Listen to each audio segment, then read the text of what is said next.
Welcome back. President-elect Donald Trump is dismissing concerns about Elon Musk's influence.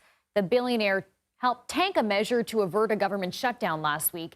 He eventually got behind a funding bill that passed with the help of House Democrats.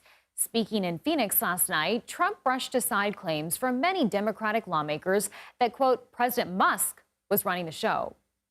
They're on a new kick. Russia, Russia, Russia, Ukraine, Ukraine, Ukraine, all the different hoaxes. And the new one is President Trump has ceded the presidency to Elon Musk. No, no, that's not happening. But Elon's done an amazing job. All right, let's now bring in CBS News political contributor Joel Payne and CBS News political analyst Leslie Sanchez. Joel is a Democratic strategist and Leslie is a Republican strategist. Thanks to you both. Great to see you this morning. Leslie, Trump noted Musk could never be president because he wasn't born in the U.S. But do you think there is any merit to this criticism we're seeing sort of come up that the billionaire has too much political influence? I think if it wasn't this, it was going to be something else. Clearly, I think the Democrats and a lot of this, this kind of antithetical, this opposition machine is going to come up with a lot of ideas. The truth is, we don't really know until the president takes office and we see his kind of political prowess and being able to move forward on his agenda.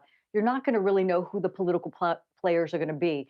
There's no doubt that Musk has a tremendous amount of influence on the president and the Republican Party, you could argue, and even among, the base voters who are on X.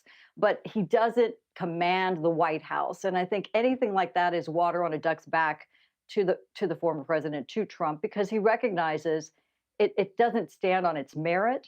I mean, it's a great talking point, but it doesn't really have any relatability, I think, in terms of effectiveness. Joel, I want to come to you on this. Democrats also stepped in again to help keep the government open. Are there any lessons here for Trump, as he now stares down an even tighter Republican House majority next year? Yeah, I mean, obviously, Democrats are concerned about making sure that the American people get what they need from government. That's a thing that Republicans haven't really been too concerned with in the Trump era, is governing. Politicking and campaigning is easy, right? Having a lot of opinions about things, kind of speaking your mind and kind of going fast and loose with the facts is easy, but actually governing is hard. I think what's remarkable to me about, the conversation you were just having about Elon Musk is he was able to kill a piece of legislation with a series of tweets, with a thread, which does, I think, support the idea that Donald Trump may not actually be in control of the MAGA machine that he built. We know that he has his presidency to thank to Elon Musk because of the tens of millions of dollars that he spent. And it would not be surprising to me if Elon Musk said, I am here to collect on my investment.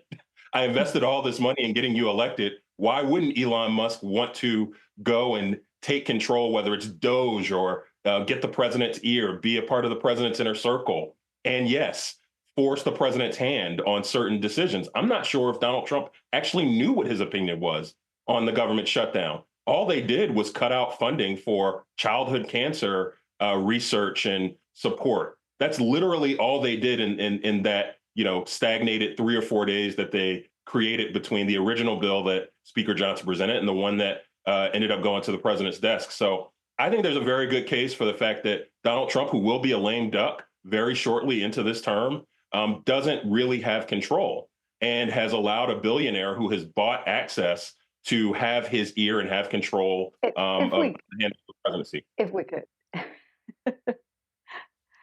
If we could, I mean, I'm just going to say, I can't agree with any of that. And I agree with a lot of things my good friend, my brilliant friend Joel says. But to say that Trump is going to be a lame duck, I think it's the opposite of that. I think there's going to be a tremendous amount of dedicated focus on realigning government, making government more accountable, and trying some unorthodox things. And I can guarantee the first year of this new administration is not necessarily going to look like the second year, because there's already eyes focused on 2026. The president has an understanding. He has a compressed amount of time to get the budget reconciliation. He didn't. The reason on this debate was about the debt ceiling, that the president didn't want to take that into his new administration. Now he will have to. Now there's going to be this kind of very strong alignment with the new leadership, with, I would say, continued leadership of the House with Speaker Johnson.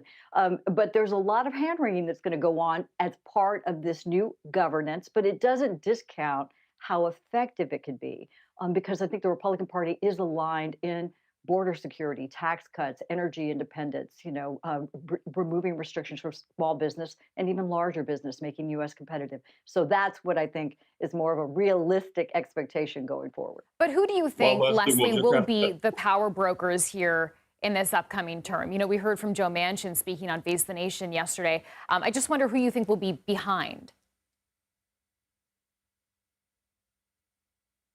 I was going to defer. I was interested to hear what Joel had to say about that.